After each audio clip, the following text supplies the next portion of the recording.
안녕하세요. 김유갑의 경제부동산입니다. 구독, 좋아요 부탁드립니다. 부동산 폭락을 학수고대 하시는 분들 집값 폭락은 없습니다. 지금이라도 당장 집을 사십시오. 적어도 2025년까지는 집값이 계속 올라갈 텐데 무주택자는 정말 큰일이 났습니다. 3년간 집값이 뛴다면 현재 6억 아파트가 9억으로 치솟는다는 뜻입니다. 유료상담은 010-3999-8808 전화 주십시오. 부동산 폭락은 없다. 무주택자 당장 사세요. 자, 불안한 2030 지금 막차 타려고 이 헬리콥터에 매달려서 추락하고 있네요. 정말 아비규환입니다. 아프가니스탄 거의 탈출을 연상케 하죠. 자, 연도별 부동산 대폭락 과정. 제목이 오늘 이상하다. 자, 여러분들 반어법 아시죠? 반어법. 자, 오늘 내용들은 상당히 중요해요. 여러분들이 어떻게 대응을 해야 하고 자기 현 상황이 다 다르잖아요. 그 다른 상황 하에서도 제가 분야별로 쫙 내용을 정리해 드렸거든요. 2021년 현재 하반기 아마 추석 전후까지 계속 올라갈 가능성이 높아요. 집값 아직도 방치한다는 느낌이 들고요. 상승이 이제 확대됐다가 좀 주춤거리고 있죠. 금리 인상 이후에. 자, 매물 잠김도 조금씩 풀리고는 있는데 아직도 매물 잠김이라고 표현할 수 있어요. 자, 변수가 있는데 금리 인상 마침내 단행했고 또 진행하죠.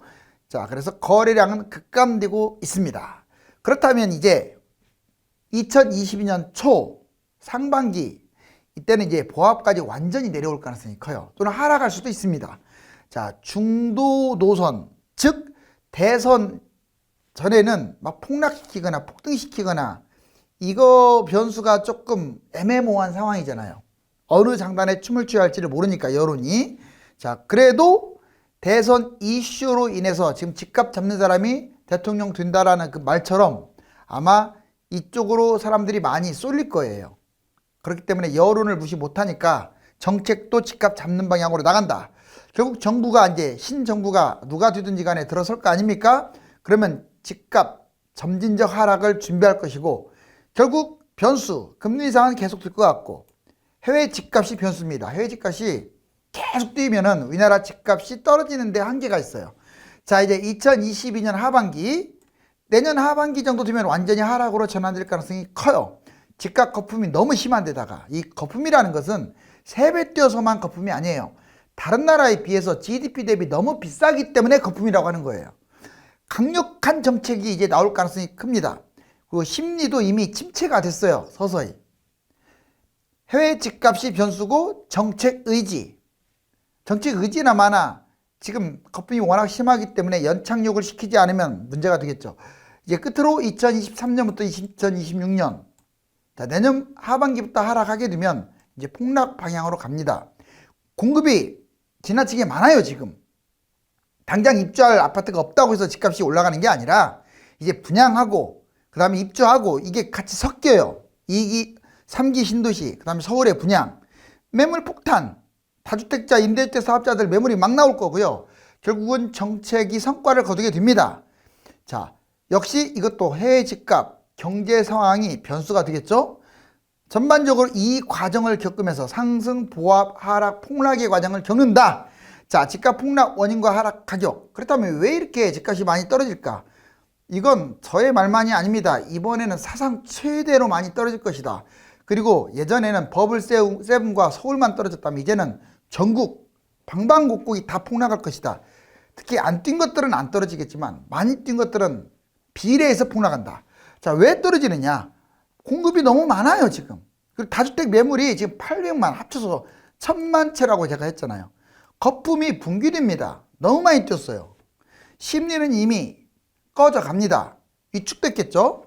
인구는 급감합니다. 집을 잡아줘야 하는데 잡아줄 사람이 없어. 세대수가 늘어나도 1인 가구밖에 없어. 자, 금리는 지속적으로 인상될 가능성이 높아요. 결국 2021년 현재 10억짜리가 이제 내년 정도 되면 이제 9억, 내년 하반기 정도 9억으로 떨어질 것이고 23년 7억, 24년 5억, 25년 4억, 반토막도 더 나요. 이게 몇 년 빠지냐에 따라서 몇 억이 주느냐가 달려있어요. 집값 폭락. 한 5년 6년 빠져버리면 반토막이 확실하게 납니다.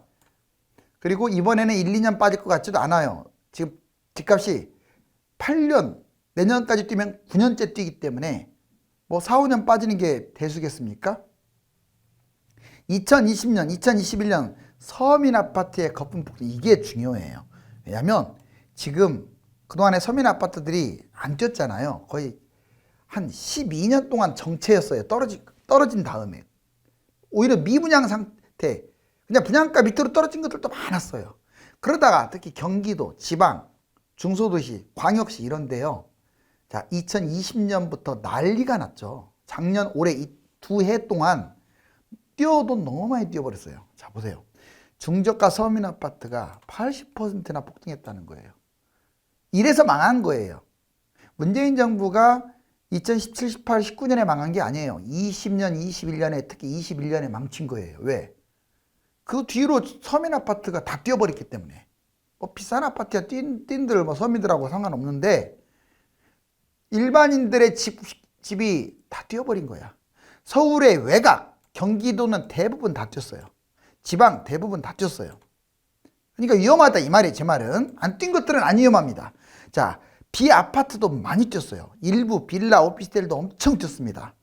단독 다가구도 기본이죠.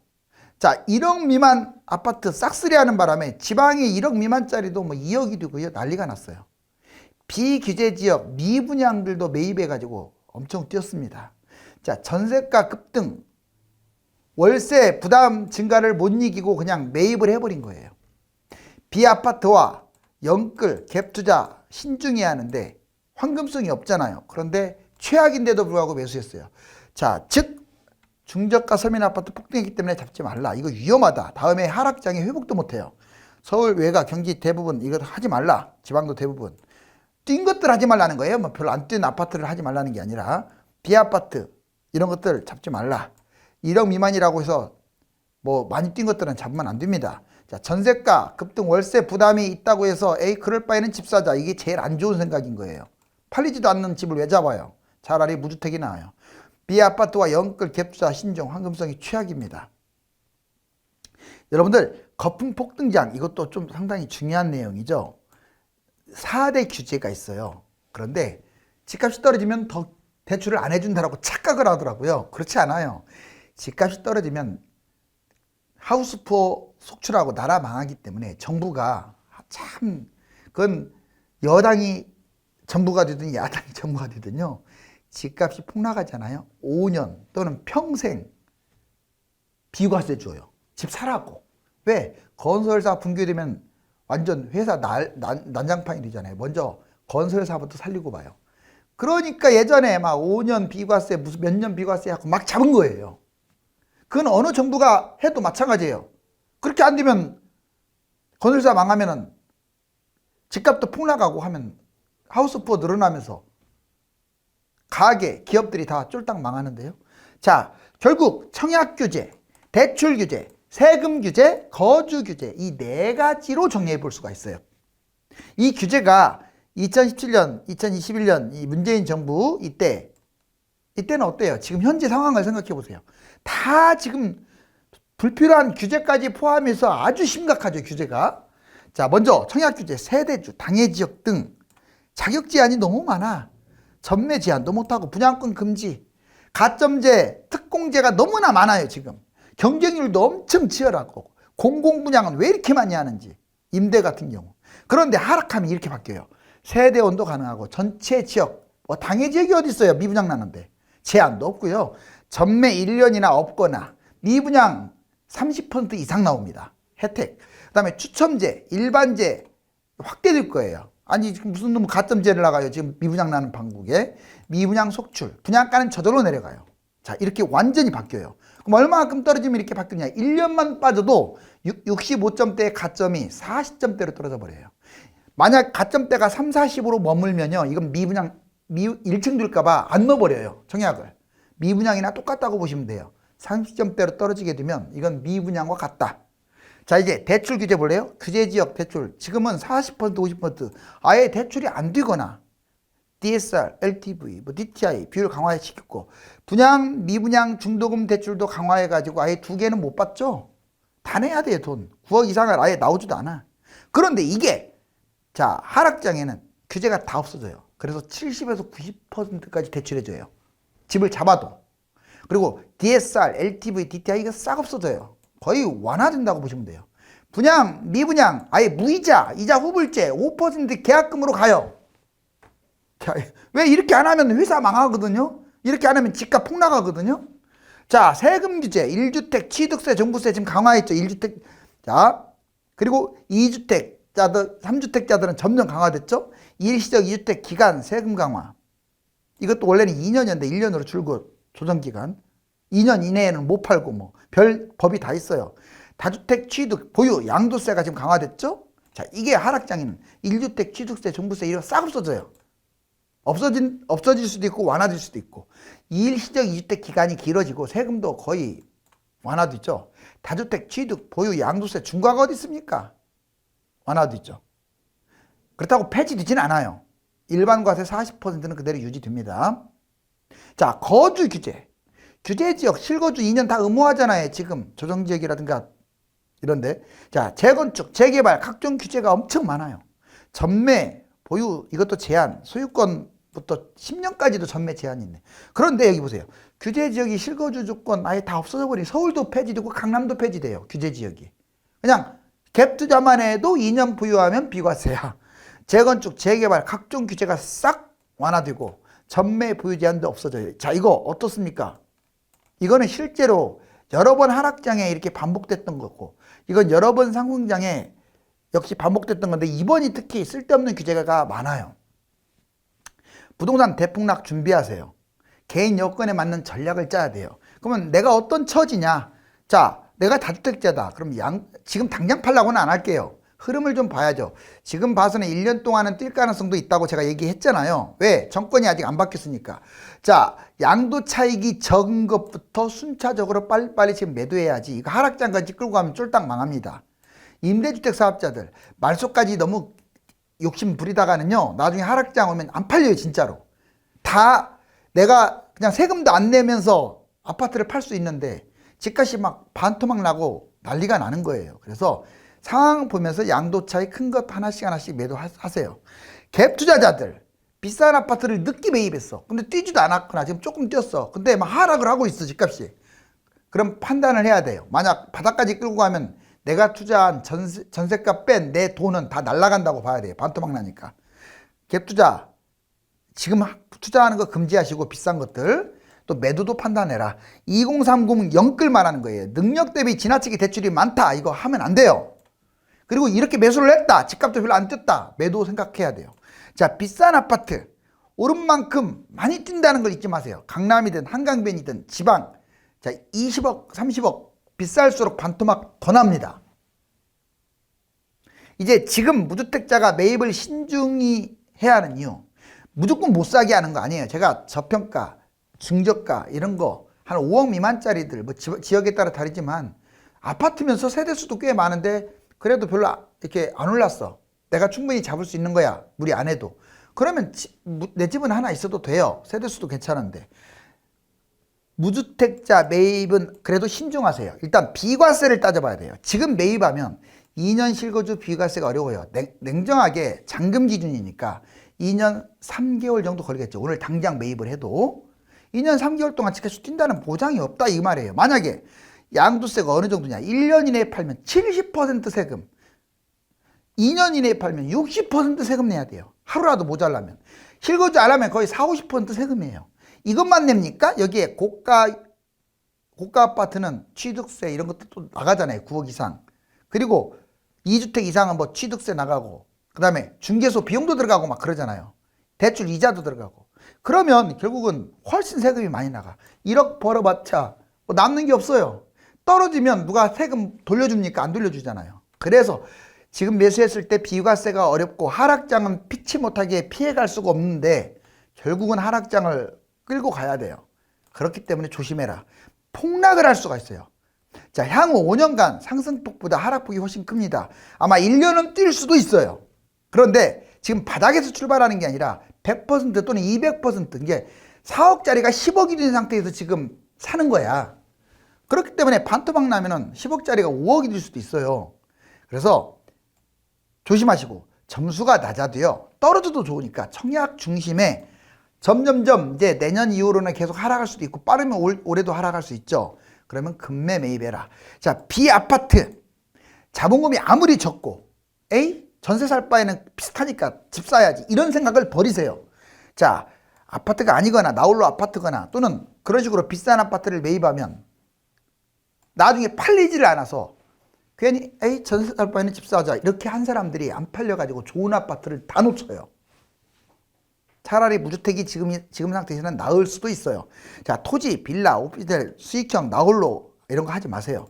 무리하지 않는 실거주, 중저가, 저평가, 대단지 이런 것들만 좀 판단을 해보는 거예요. 자, 얼마나 부담지수가 최고치냐면 노무현 정부 때도 집값 너무 뛰었다고 했는데 그때보다 무려 30%나 높아요. 자, 이때 노무현 정부 때 2078년 자 164.8까지 찍었던 게 쭉 내려와 가지고 여기 보시면 2014년 바닥이죠. 그런데 계속 올라와 가지고 불과 2020년만 해도 노무현 정부 때하고 비슷했는데 지금 1년 만에 21년이 지금 21년은 6개월 동안 2020년 걸 뛰어넘었어요. 그러니까 아까도 말했듯이 20년, 21년에 집값을 망친 거예요. 안 잡아가지고. 여기 보시면 195.9까지 뛰었잖아요. 이거 뭐 수치상으로 어떤 여러분들한테 어떻게 와닿을지는 모르겠지만 여기 보시면 서울 버블 위험이 세계 최고라고 보시면 돼요. 집값 상승의 원인은 부동산 정책이 실패한 거죠. 뭐 M1, M2 통화량은 계속 늘어나고 토지보상금, 입주 이런 것들 보상금은 늘어나고 입주 물량은 감소하고 임대차 3법 이것도 실패했고 저금리 기조가 계속 유지되다가 이제 올라갔죠. 근데 버블 정적 진입 경고 등이 지금 켜진 상황이에요. 190.5 여러분들 역사상 최대 버블이에요. 20년 평균 40%를 초과했어요. 평균치보다 40%나 버블이 높다고요. 전고점 버블 164.8을 한참 초과했죠. 지금 여기 보시니까 그래프. 자, 소득, 금리, 부채 초위험이고요. 2021년 상승은 버블이 폭발 지경입니다. 지금 우리나라는 중국에 있는 도시하고 싱가포르 이렇게 도시국가 한두 개를 제외하고는 세계에서 제일 비싸요. 반토막 나도 집값이 저평가가 아니라는 게 문제인 거야. 10억이 5억으로 빠지면 나라가 망한다고요? 무슨 망하기는 뭘 망해요. 5억으로 돼도 저평가가 아니라고요. 자, 이제 부동산 청약 시장 자율 원칙에 맡겨야 집값 좀 떨어지는 것도 있어요. 지금 불필요한 규제가 많은 거 동감합니다. 왜 지금 집값이 이렇게 많이 뛰었냐? 청약에 문제가 많아. 바꿔야 할 점. 공공임대가 너무 많아요. 그러면 LH에서 끌고 가게 되면 지금 당장 여러분들한테 자 수혈을 해야 하는데 이걸 냉장고에다 보관하고 있는 거야. 지금 수혈 받아야 하는데 지금 공급 부족이니까 빨리빨리 줘야 하잖아요. 일반 국민들한테. 그런데 LH가 갖고 있어요. 임대를 분양한다는 건 그 뜻이에요. 하지 말라는 게 아니라 왜 이렇게 늘리냐 이 말이에요. 사회주의처럼. 자, 특별 공급 축소. 이거 축소시켜야 돼요. 그러니까 영끌자들은 나는 당첨 안 되니까 매입. 이렇게 해서 영끌이 늘어난 거야. 왜 특별 공급을 그렇게 늘립니까? 그렇다고 이 사람들이 다 되는 것도 아닌데. 가점제도 축소시켜야 돼요. 추첨제를 늘려야 돼요. 그래야 청약 기대감이 있으면서 집을 매수 안 하지. 그걸 상실하니까 영끌하죠. 정부 주도의 청약 개입 제발 하지 마세요. 시장 자율에 맡기세요 그냥. 자, 모르면 시장에 맡기시라고요. 분양가 인하, 공공분양, 고분양가 아주 심각해요. 지금 분양가 여러분들 공공분양이 어떻게 그렇게 비쌉니까? 땅값 얼마에 매입했는지 뻔히 아는데 모범을 보여야지 왜 건설사 편을 들고 LH 편을 왜 들어요? 나중에 이거 청문회해야 할 것 같아요. 내가 보기에는 이렇게 분양가 비싼 이유를. 불필요한 규제가 2013년으로 지금 회귀됐으면 해요. 2013년으로 이게 규제들이 회귀하면 다 회귀하라는 게 아니라 불필요한 것들 그러면 집값 떨어집니다. 주택시장 가격 변동 요인. 자, 공급 부족이 심화되고 정책 실패에 따른 불신, 저금리 기조, 전세시장 불안하고 재개발 재건축 사업은 활성화되고 경기는 회복되고 이런 것들이 집값을 끌어올렸어요. 그런데 이제는 이게 과거라면 이제 미래는 이렇게 가요. 향후 공급 확대에 대한 기대감 그리고 하향 안정화 정책 추진, 금리 인상 계속하고 있죠. 가격 급등에 따른 피로감, 가계대출 규제도 강화되고 있고요. 경기도 이제 점점 침체되고 있습니다. 그러면 집값은 떨어지기 마련이에요. 자, 서울 아파트 하락 거래 신고가 막 찍는다고 하는데 자, 의미 있는 결과가 있어요. 2월, 3월, 4월, 5월, 6월까지 30%, 40%대였어요. 즉 신고가를 찍어도 하락 거래가 30%, 40%인데 9월달 현재 50%를 넘겼어요. 즉 하락 거래가 더 많다 이 말이에요. 매물이 쌓이면서 여기 보세요. 줄어든 신고가 비중 9월 서울 아파트 절반이 하락거래 데일리 안에 사이 찍고 나왔잖아요. 자, 그리고 우리나라 자 피케티 지수라고 있거든요. 이게 이 땅값, 그러니까 전반적인 상황 대비 땅값인데 이게 하늘색이 우리나라에 이거 여기까지 올라왔네요. 다른 나라 뭐 영국, 프랑스 여기 다 몰집돼 있죠. 이 정도로 거품이 심하다 이거예요. 정말 이거 한번 쳐보세요. 자, 네이버에서 피케티 지수 치면은 우리나라 집값, 땅값이 얼마나 비싼지 이건 뭐 상상 초월이에요. 자, 9월 이후에 전국, 자, 여기 보시면 매물이 얼마나 늘어났는지, 제가 전라북도, 충청북도, 강원도 이 세 곳만 매물이 줄었고, 자, 이 네모박스 파란 거 보세요. 자, 0.75부터 6.49까지 모든 도시가 매물이 늘어났어요. 이 보세요. 이거보다 다 늘어났죠. 싹 늘어났어요. 특히 주요 도시들, 수도권 할 것 없이, 지방 광역시 할 것 없이 엄청나게 늘어났죠. 매물이 늘어난 다음에는, 그 다음에는 금매 증가, 그 다음에는 집값 하락이에요. 자, 여기 보면 버블 심한 6곳 특히 조심해라. 자, 그럼 버블 심한 곳이 특히 어딥니까? 자, 1위가 부산입니다. 부산, 이거 지금 특히 해수동 쪽 그 미친 집값이에요. 이거 조심하세요. 특히 지방은 더 조심해야 돼요. 서울보다. 서울은 결국 회복할 텐데 지방은 회복한다는 보장이 없어요. 경기도 조심하세요. 경기도 지금 특히 외곽들 너무 많이 뛰었어요. 외곽이 더 위험해요. 자, 그 다음에 대전광역시 너무 뛰었죠 요즘. 대구광역시 요즘은 조금 주춤한데 대구는 장기간 뛰었어요. 그리고 집값이 전체적으로 비싸요. 그 다음에 인천 말도 못하게 뛰었죠 지금. 서울은 절대 가격이 비싸죠. 자, 이 6곳 꼭 기억하시고 잡지 마세요. 저출산 충격, 지난해 처음으로 인구 줄었어요. 여기 보시면 2020년부터 지금 마이너스 줄고 있잖아요. 그리고 30% 넘어선 1인 가구, 61%가 50대 이상. 50대 이상이 대부분이 나이 드신 분들이 1인 가구야. 그리고 20대도 1인 가구가 많아요. 즉 1인 가구는 집을 살 수 있는 여력이 별로 없고요. 사봤자 도시형 생활주택, 오피스텔, 빌라 이런 것밖에 매입을 못해요.